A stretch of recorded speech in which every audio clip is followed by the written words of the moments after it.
My name is Zahra Khan, and I'm a fourth-year civil engineering major. Okay. Hi, I'm Andrea Vargas. I'm a sixth-year industrial and systems engineering major. We're doing our project on Rotterdam, and we're going to be going over the water management techniques and climate change planning strategies that are being employed in Rotterdam right now. The reason why we chose this project is because the effect of climate change on our society and our built environment is increasing. And it's becoming more and more noticeable. At the same time, our urban populations are rising too, so our cities are becoming denser.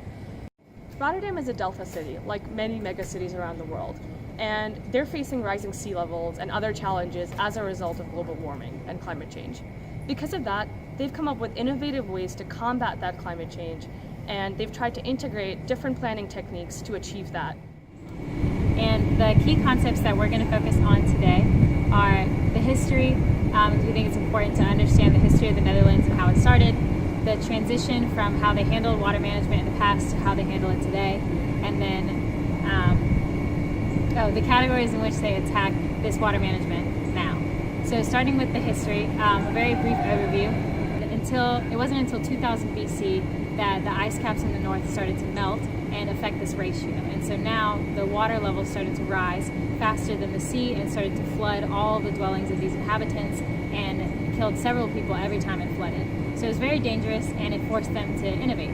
So the first thing these inhabitants did was they started to build their dwellings on these higher level grounds that they would also form out of the peat and the sand, and they called these terps. And then they connected each of the terps by dikes to create their communities. And so that's how all of the raised land started. It started getting built and how the Netherlands started to form. So all of that kept moving forward until the Delta Works. So the Delta Works is a series of projects, and it was the biggest effort that they had towards reclaiming their land.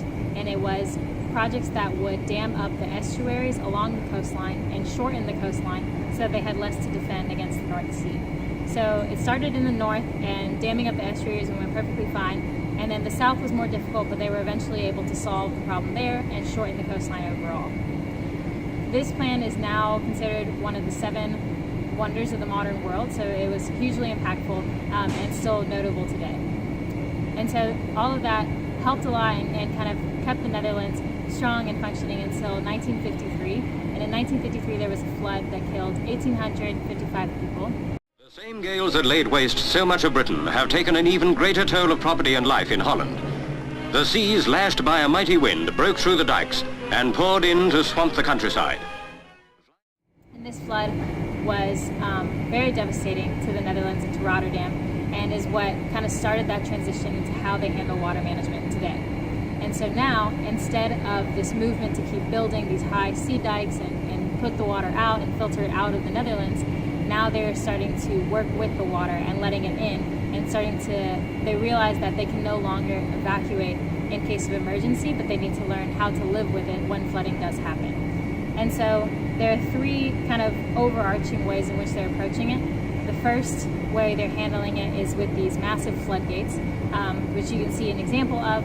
And these floodgates there's several of these there. And then the second method is this project called Room for the River, and it's a series of, they're still building all of these normal entities that belong in the city, such as parks, basketball courts, garages, plazas. However, they're building them to double as reservoirs, and doing other projects like this to start working with the potential of flooding. And then the third method they're taking is educating their people. And so, for example, now children have to receive diplomas in swimming, not only regular swimming, but swimming with their clothes and their shoes on before they can swim in a public place. And then 2, they have GPS apps that tell you at any point in Rotterdam how far below sea level that you are, so that people are educated at what they're dealing with. And so with that, Zara will go into some of the challenges and solutions that they're facing and some examples of those. So climate change is bringing new challenges to our cities, and we're going to be going over 3 of these and how Rotterdam tackles each one. So the first one is rising sea levels, and for a place like Rotterdam that's densely populated and very low-lying, that can be catastrophic, and it can also be very costly. So Rotterdam right now has a system of canals, dikes, and waterways in place to prevent flooding. However, they also realize that the system is inflexible and it won't be able to adapt to growing developments and population in the city. So how did they encourage new innovative technology to be tested to achieve their vision for becoming a floating city, for letting water in? They took one of their oldest harbor basins called Rheinhaven, and they turned it into a space for tech companies to come in and experiment water planning and water management technologies. So one of the initiatives that is existing in this space, known as the RDM campus, is aqueducts. And as part of the initiative, water lots are given out to tech companies or whoever is interested to test out floating construction technology. It will basically allow Rotterdam to adapt to rising sea levels in new and innovative ways. And Rotterdam's famous floating pavilions are actually also located in this space. So the second challenge that Rotterdam realized they faced because of climate change was extreme weather events. And that meant more intense and frequent rainfall and droughts in the city. So one of the problems created by more intense and frequent rainfall is that it put too much pressure on Rotterdam's sewerage system and led to flash flooding. And then on the other hand, droughts created another problem where the level of the river would be so low during times of drought that seawater would flow into the delta and be deadly to the natural ecosystem of the city. So the city of Rotterdam realized that they wanted to tackle this in three ways. They needed to decrease runoff in the city when it rained. They needed to improve their water storage facilities, and they had to somehow increase groundwater seepage. And they did this by creating and planning their infrastructure to double as water storage facilities.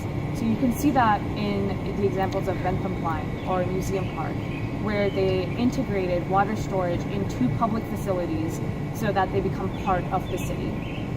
They increased their water storage capacity by using the natural capacity of soil to act as water storage. So they planted green roofs and gardens throughout the city.